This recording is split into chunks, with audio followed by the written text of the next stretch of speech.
Every day, children are being physically, emotionally, verbally, psychologically, and sexually abused.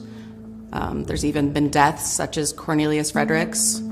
He was 16, and he was in the cafeteria and got restrained by 7 staff members for 12 minutes and died because of this, and this is all because he threw a sandwich. And just the type of stories that I experienced and others are so horrifying that it's hard to believe that there are people on earth that could do this to children. I'm part of a lot of survivor communities of others who have attended these type of schools, so as soon as that happened, that was all over, and it was just heartbreaking to see that. And just to see how everybody in the school, it was like a normal occurrence, because every day these children are restrained and deaths are happening because these staff members are not properly trained. And it was just, I can't imagine his poor family having to hear that when their son was just being sent somewhere where they thought he was going to be healed. And for that to happen is just so horrible, because I was just ashamed of what I'd went through, and these places had really beaten into my mind that no one's going to believe you.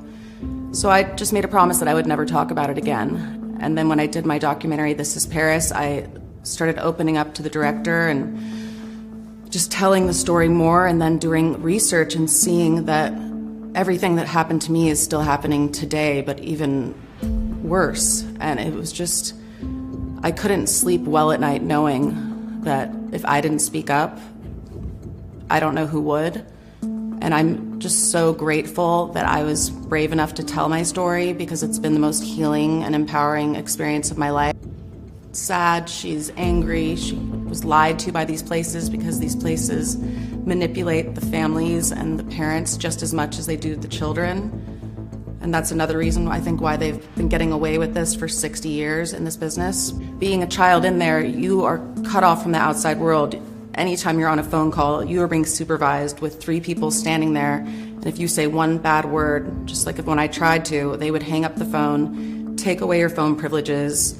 You would be locked in a seclusion room or beaten on a daily basis, being verbally, physically, emotionally, psychologically abused. I've been strangled.